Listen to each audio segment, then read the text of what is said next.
Hi, over the next 7 minutes, I'll outline why you should reduce your carbon number.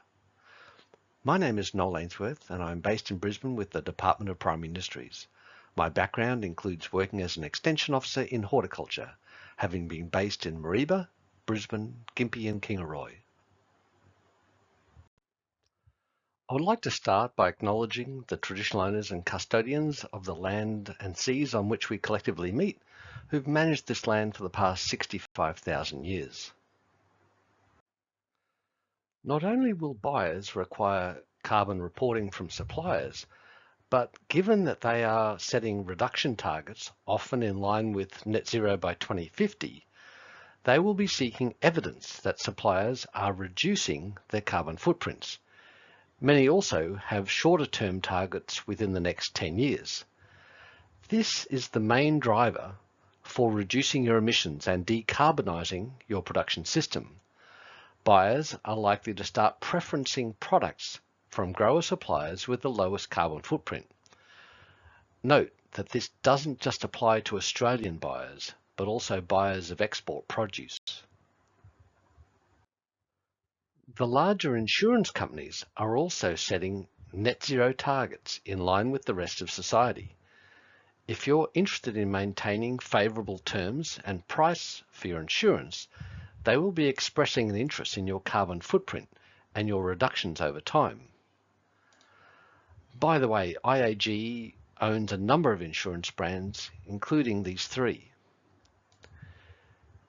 And if you're interested in maintaining easy access to finance, these institutions also have net zero by 2050 commitments. I often hear the question, is insetting or offsetting the best strategy to take?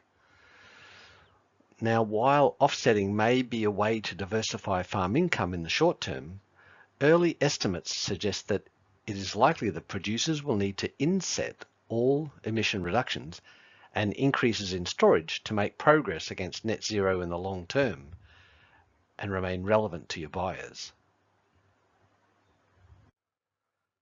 Now, some businesses have started early, seeking a market advantage in getting to carbon neutral.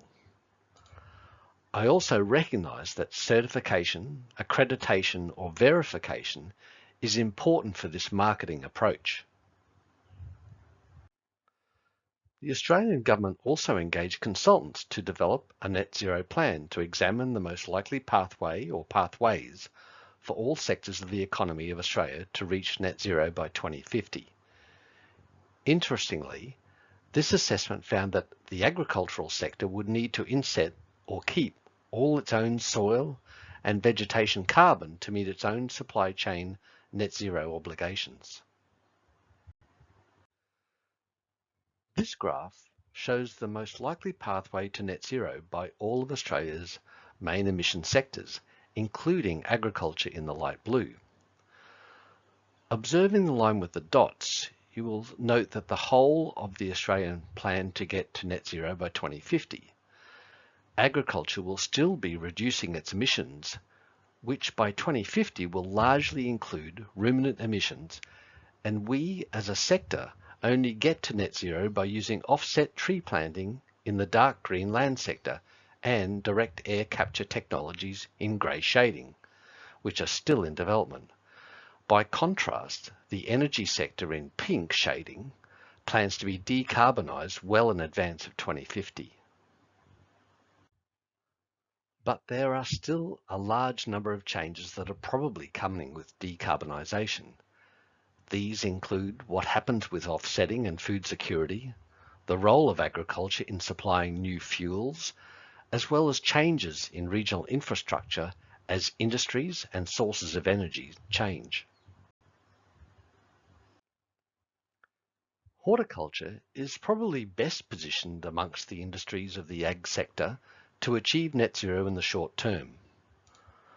Ultimately, the potential to reach net zero will vary depending upon your individual farm, the period of time you apply insetting or offsetting, your industries, the region, and the calculator's inclusion of scopes 1, 2 and 3 emissions. But the whole of agriculture sector is regarded as a hard to abate sector, meaning it won't reach net zero anytime soon. Up to 2027, there will be a lot of activities setting targets, refining calculators, setting baselines and benchmarks, and plenty of marketing. After 2030, emissions reductions are more likely to be a requirement of supply chains, and any gains you make reducing emissions or increasing carbon storage will be needed as insetting. There is also likely to be an increasing need to demonstrate how you maintain biodiversity associated with your business. So selling credits in biodiversity markets too early may be risky. I want to finish this introduction into the drivers to reduce emissions by acknowledging the Carbon Outreach project under the Farm Business Resilience Program, which is jointly funded by the Australian Government's Future Drought Fund and the Queensland Government's Drought and Climate Adaptation Program. I would also like to recognise the considerable development of information provided by the University of Melbourne. And finally, if you would be willing to provide feedback on this video to improve the Carbon Outreach team's understanding of your needs, just scan this QR code link. I'd appreciate it. Thank you.